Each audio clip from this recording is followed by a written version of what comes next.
Muy buenas tardes, tengan todos ustedes. Mi nombre es Napoleón Conde Gagiola y el tema que me toca hoy está relacionado con la hermenéutica analógica. Es decir, trataremos de preguntarnos cuál es su filosofía, cuál es su marco conceptual mínimo, su método, su idea de interpretación, un poco su historia, dado que tengo más o menos media hora en exponer y trataré de ajustarme al tiempo. Agradezco a la Comisión, al Centro Nacional de Derechos Humanos, la invitación y empiezo inmediatamente. En primer lugar, la pregunta que me formulo es, ¿cuál es la importancia de la hermenéutica analógica en el momento presente y en el derecho en particular? Bueno, esta sería una pregunta muy interesante porque algunas veces se acusó a las hermenéuticas de tener un carácter conservador. Estamos pensando en algunas hermenéuticas medievales, hermenéuticas renacentistas, hermenéuticas de la época del barroco, quizá más pasivas ante el problema social. La hermenéutica analógica propone una intervención en los movimientos sociales, una especie de constitución de militantes de la verdad para tratar de entender la complejidad del mundo contemporáneo, la crisis económica, la crisis política, la crisis social que nos ha tocado vivir y que se manifiesta en el derecho. Muchas teorías jurídicas contemporáneas como el positivismo kelseniano, el positivismo garantista de Ferrajoli, el post-positivismo de Manuel Atienza, el enfoque sistémico de Niklas Luhmann y otras más, se les ha acusado de no estar directamente vinculadas con la realidad y tratar de tener una posición ahistórica, asocial, antieconómica. La hermenéutica analógica, tal como yo la entiendo, en el derecho reconoce el papel del económico como instrumento central para la construcción de las normas, el papel del derecho vinculado a las relaciones sociales de producción, el papel del derecho vinculado a una ideología, vinculado a una ética y a otros puntos más. Es decir, a diferencia de otras corrientes, la hermenéutica analógica se distingue por su vocación de lucha, de movimiento, de alternativa para concebir un derecho que le dé importancia a las ciencias sociales y a las humanidades. Bueno, el segundo punto es los antecedentes epistémicos, un poco de dónde viene, de dónde toman los conceptos básicos los grandes autores de la hermenéutica analógica. Pienso de dónde toma Mauricio Beuchot, el fundador del movimiento llamado hermenéutica analógica. Pienso en lo que ha pasado desde que se promulgó, desde que se presentó en la Asociación Filosófica de México en 1993 en un congreso en la ciudad de Cuernavaca, Morelos.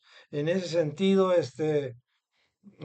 los antecedentes de la hermenéutica, pues es una palabra de origen griego que significa hermeneuin, que significa interpretar, y que tiene como base un libro de Aristóteles llamado la Peri-Hermeneia, sobre la hermenéutica, sobre la interpretación, que está al inicio de la lógica en el órgano, el libro básico sobre lógica del Estagirita de Aristóteles.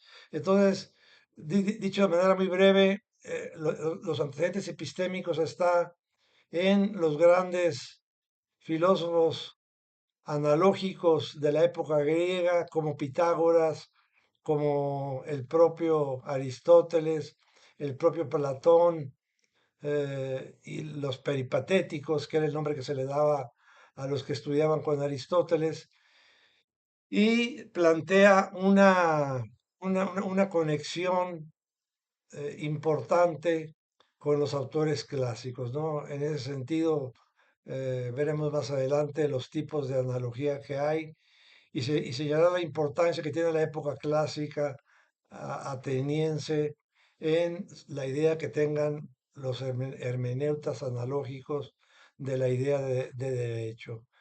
También es importante señalar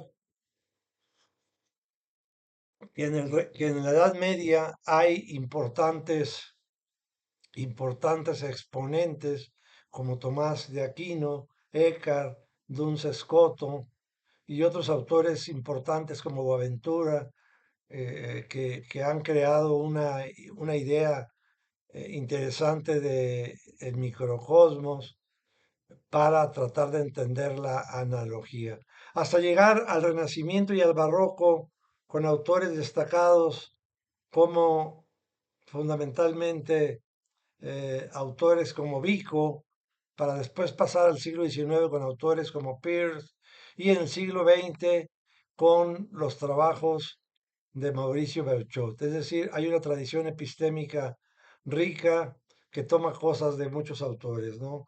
Es importante también la presencia de Heráclito en la idea de dialéctica que tiene Beuchot, eh, la, la la dialéctica aristotélica también, y así como los trabajos dialécticos de Nicolás de Cusa, de, también de Kierkegaard, de manera especial en Federico Nietzsche y sobre todo en Sigismundo Freud. Es decir, es un autor, Mauricio Beuchot, el creador de la hermenéutica analógica, que se basa, por decirlo así, en una rica tradición epistemológica, nociológica, cognitiva.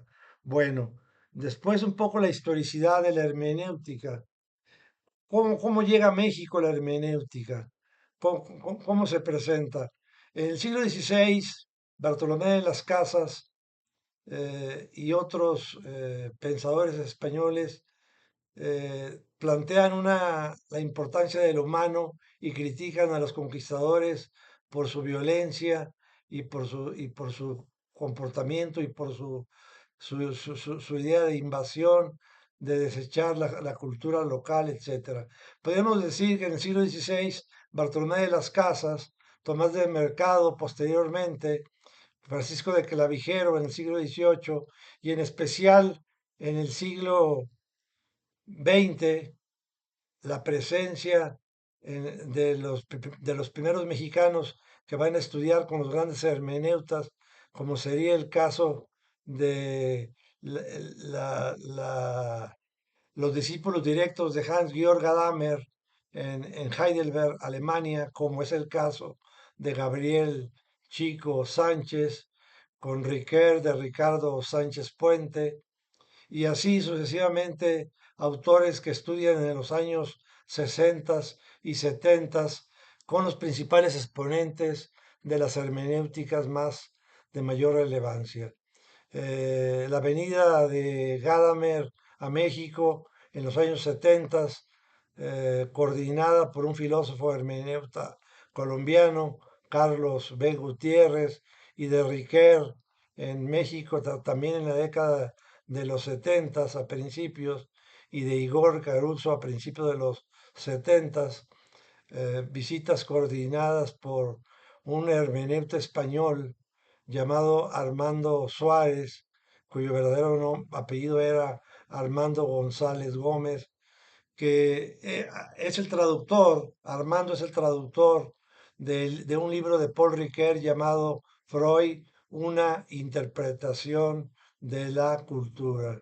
Entonces, hay una especie de llegada un poco tarde de la hermenéutica a México, pero es importante la presencia de estos autores. También Alonso Schockel, un hermeneuta jesuita que fue maestro en el Instituto de Líderes y de Ciencia en la calle de Río Hondo, número uno, lo que hoy es el ITAM y que antes eran escuelas o espacios de la Universidad Iberoamericana, tienen allí una actividad destacada.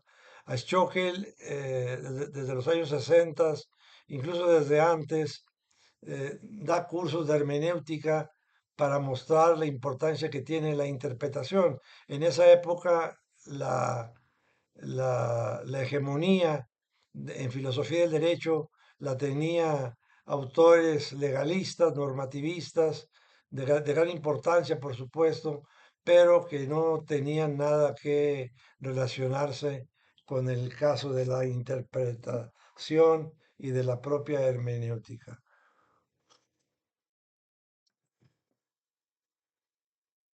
Bueno, entonces la hermenéutica en México se conoce un poco tarde. El propio Beuchot sería hasta el 93, hace 28 años, no más, eh, 93, 25 años más 7, 32 años. Hace 32 años empieza con la propuesta y ha sido la presencia principal que ha habido de la hermenéutica jurídica en América Latina, no solo en México, porque se han realizado congresos en Buenos Aires, en Córdoba, en Tucumán, en Santiago de Chile, en Perú, en Ecuador, en Colombia, en España. Ha tenido una presencia muy importante. En ese sentido, podemos decir que la hermenéutica ha tenido en la fase final de su desarrollo una importancia radical en el pensamiento de este filósofo mexicano, Mauricio Bechot Puente. Bueno, un poquito hablaré de la historicidad de la hermenéutica con la importancia que se da desde los griegos hasta el momento actual. A continuación, plantearé algo sobre la analogía. La analogía, la analogía podemos decir, surge con los pitagóricos hace 2500 años, con Filolao de Corotona, discípulo de Pitágoras, que ante la inconmensurabilidad, la ausencia de medición de la diagonal en un cuadrado que tenga 3 3 3 3 por decir algo, es 3.1416 al infinito, por decir algo, ¿no? En ese sentido, los números infinitos, los números imaginarios, los números irracionales, no había forma de explicar de manera coherente y lógica la ausencia de una medición exacta, por lo que los pitagóricos acuñaron la famosa clave por analogía. ¿Cómo se discute esto? Por analogía. ¿Cómo se trata esto? Por analogía. Después viene Aristóteles en la ética Nicómaco y en la metafísica a hablarnos de analogía. Hablarnos de analogía, eh, eh, en especial le llama prosgem, prosgem, que significa por proporción. La analogía por proporción es muy importante en el pensamiento aristotélico porque habla Aristóteles de analogía de proporcionalidad directa o metonímica, llamada después por Beuchot y los medievales, y también la famosa analogía de proporción impropia o metafórica, ¿no? Y la impropia es metafórica y la propia es metonímica, ¿no? no confundirnos. El caso de una analogía metafórica puede ser el ejemplo, quizá quede más claro con un ejemplo.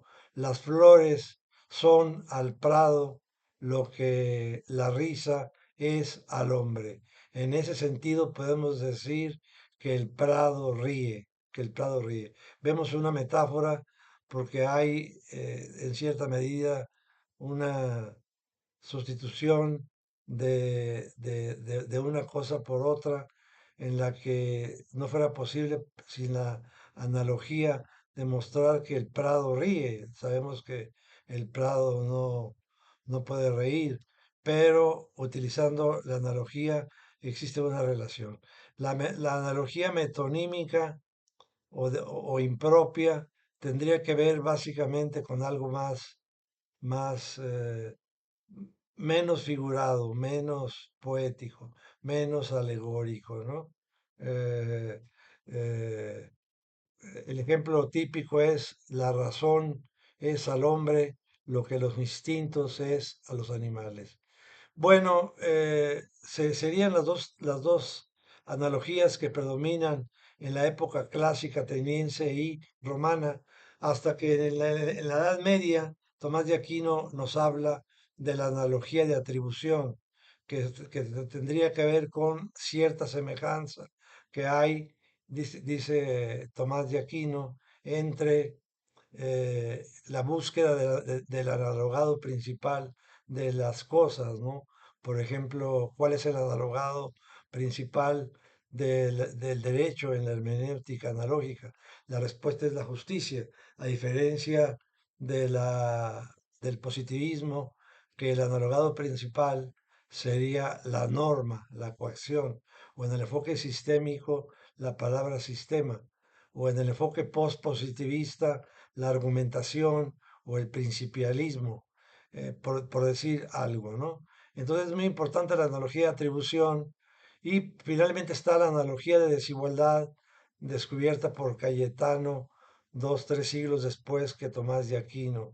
Cayetano ve la analogía de desigualdad tomando el ejemplo de fuerza espiritual, fuerza física, donde se ve que hay aspectos análogos y aspectos no análogos, es decir, proporcionales y no proporcionales.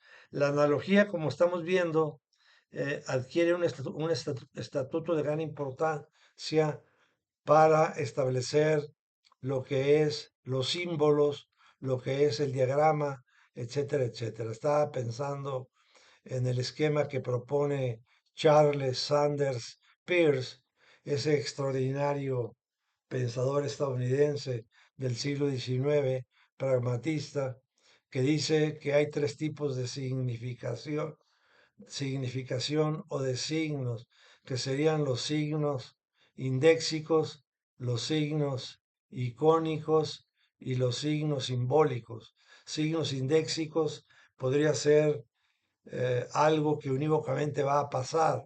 Por ejemplo, si vamos en un camarote, en un barco, en medio del océano y vemos que entra agua, indéxicamente es una muestra de que va a haber problemas de hundimiento con el barco, ¿no? Entonces, lo index con X, index, tiene que ver con lo que va a suceder con la señal que se da en un momento determinado y que es unívoca. Peirce vincula lo indéxico con lo unívoco, con lo absolutista. Y luego están los signos simbólicos, que serían más equívocos, que es otra división muy importante que Bechot desarrolla a partir de su lectura de los medievales, ¿no?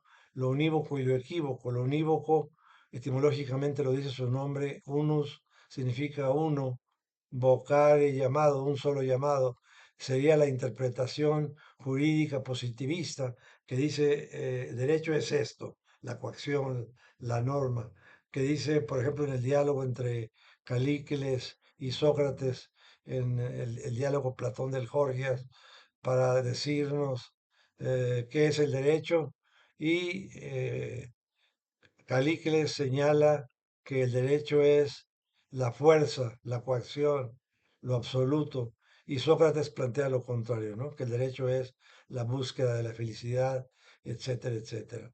Entonces, signos indéxicos, lo unívoco, signos simbólicos, lo que es una convención, como un semáforo, el rojo, el ámbar, el verde, nos damos cuenta que no es fácil para alguien que viene de una sociedad primitiva, estaríamos pensando en algún indígena del Amazonas en Brasil o de la selva Lacandón en México, que nunca ha habido que nunca ha planteado esa clasificación, pues no se iba a detener en la luz roja del semáforo, ni iba a pasar en la luz verde. Y finalmente estarían los signos icónicos, que son una superación de lo unívoco y lo equívoco, dado que buscan el término medio, el término central, por decir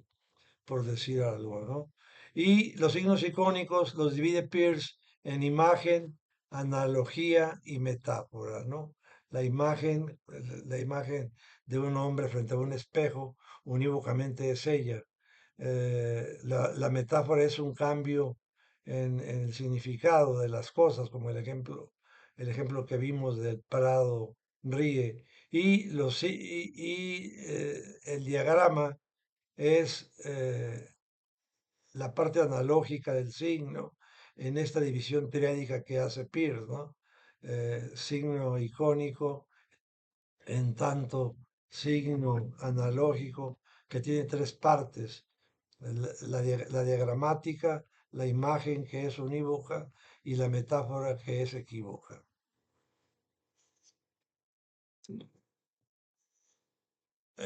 Bueno, trataré de acabar en 5 minutos para cumplir con los tiempos. Aquí le he puesto la hermenéutica analógica, la hermenéutica analógica y la política, la economía, la historia, la ideología. Dicho muy brevemente. Decía que la hermenéutica analógica reconoce, identifica el factor económico en el derecho, tal como lo hace Pachucanis, en el sentido de ver el derecho fundamentalmente vinculado a una estructura económica y a una superestructura. Al menos es la experiencia que yo tengo en la discusión sobre la política, sobre la economía. La economía, el método de la economía política no es extraño a algunos partidarios de la hermenéutica analógica. Igual con la política, no hay ninguna hegemonía o supremacía apoyando posiciones paleoliberales, mesoliberales o neoliberales, como otras corrientes jurídicas que se muestran como servidoras fieles del capitalismo. Después está lo histórico, que ya he explicado un poco la naturaleza histórica. La hermenéutica analógica estaría vinculada, por llamarlo de alguna manera, con las luchas sociales que se han dado en México desde la época de los indígenas hasta el zapatismo, por decir algo, y a nivel universal por la presencia de la Comuna de París, el Camino de Octubre, el Camino de Yenan y otras luchas sociales más. Luego hablaré de la interpretación. La interpretación es una de las grandes contribuciones de la hermenéutica analógica. Podríamos decir que interpretar es hermeneutizar los hechos. Interpretar sería ir más allá de la descripción, que sería la simple enumeración cualitativa de los hechos sin llegar a argumentar y a razonarlos. En ese sentido, la interpretación es muy importante porque nos ayuda a superar la explicación que es cuantitativa, típica de la analítica, y de la comprensión que es cualitativa, que es típica del relativismo postmoderno. Uno es unívoco, otro es equívoco. Bueno, después vendría un poco sobre el método. El método de la hermenéutica analógica lo ha señalado Beuchot en su obra, tiene que ver con las subtilitas o delicadeza de los medievales, que es un concepto central para entender la analogía, y preguntarnos sobre qué tipo de delicadeza hay. El concepto de delicadeza es planteado por Duns Scoto y para señalar lo que los semiólogos contemporáneos más recientes han llamado subtilitas implicandi, subtilitas explicandi y subtilitas applicandi. La implicandi es la sintaxis o teoría formal del derecho. Está integrada por los conceptos básicos del derecho, que ha sido otra tarea de la hermenéutica analógica. Conceptos como dialéctica, como lucha social, como norma, a- ley, regla, sistema jurídico, ámbito jurídico, ordenamiento jurídico, soberanía, Estado, forman parte de la competencia sintáctica que tendría la hermenéutica analógica para abordar el método. Igual sucede con la semántica que se relaciona con la búsqueda del significado de las cosas y con la referencia. Es decir, la semántica en este caso podría ser la dogmática jurídica refuncionalizada, no vista al estilo positivista del siglo XIX, sino viendo los comentarios críticos que se establecen para entenderla de manera más amplia y profunda. Y finalmente, la pragmática o teoría de las decisiones jurídicas que tiene que ver con la decisión que toman los diversos operadores jurídicos, ¿no? Las decisiones que ellos realizan. Bueno, un poquito sobre la transformación y luego haremos un balance en un par de minutos. Bueno, la famosa decimoprimer tesis de Carlos Marx sobre Ludwig Feuerbach, que señala que los filósofos lo que han hecho es interpretar al mundo y de lo que se trata es de transformarlo, es una constante en la hermenéutica analógica que ha tratado de entender la praxis también como participación en los acontecimientos sociales. Es decir, no nada más en la razón práctica que la toma Gadamer o el empirismo inductivista que la toman otros autores, sino fundamentalmente para tomar en cuenta los hechos, la participación consciente, el devenir, el cambio, lo dialéctico, que son conceptos que han sido trabajados por el movimiento de la hermenéutica analógica. Es decir, no es un teoricismo, no es un ideologicismo, no es una posición pasiva y conservadora, sino todo lo contrario, activa y transformacional. Bueno, el último punto, un pequeño balance sobre la hermenéutica analógica, eh, para terminar mi exposición.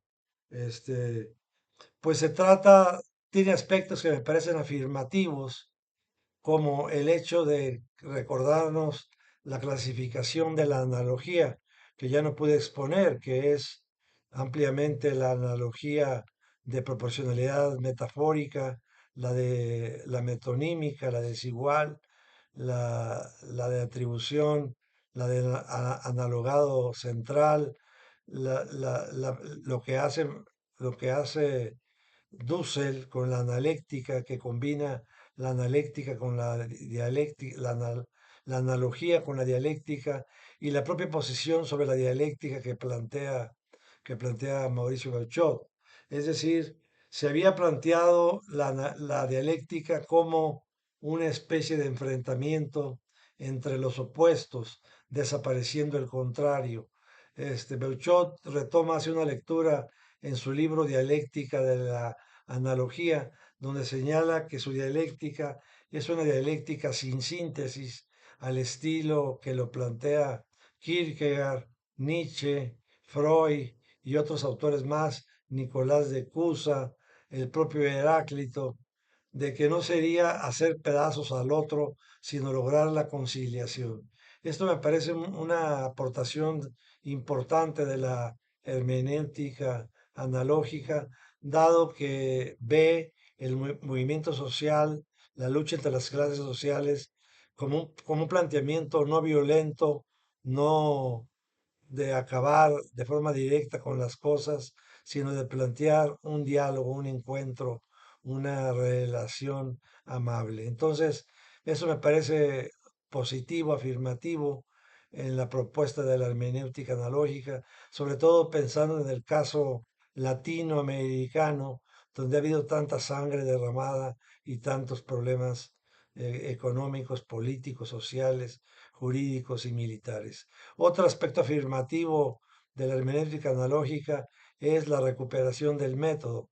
El método tiene que ver con la delicadeza, con lo que Pascal llamaba el espíritu de fineza, el esprit de finesse, el cual combinado con la sintaxis, la semántica y la pragmática nos da una semiología de corte analógico y también con el método de la crítica de la economía política para entender el papel del derecho como relación social. Por fortuna, la hermenéutica analógica entiende el derecho al interior del marco social y no desde una manera asocial y ahistórica, como la ven algunas corrientes más estaticistas, más legalistas, que poco aportan al respecto. Otra contribución importante de la hermenéutica analógica es la revalorización de la ética, porque sabemos que en estos momentos hay teorías jurídicas que no aceptan la ética en el derecho, ¿no? El caso del legalismo, del normativismo, que rechazan la ética. La ética es muy importante para la hermenéutica analógica y recupera las virtudes, los valores, los principios tan calumniados y tan lejanos en el momento actual. Bueno, serían más aspectos positivos. Ya llevamos, ¿cuánto? Me pasé de la media hora, entonces podría decir otras cosas más, pero prefiero señalarlas en la discusión. eh, eh, a ver qué les parece. Pues sería todo por lo pronto y muchas gracias.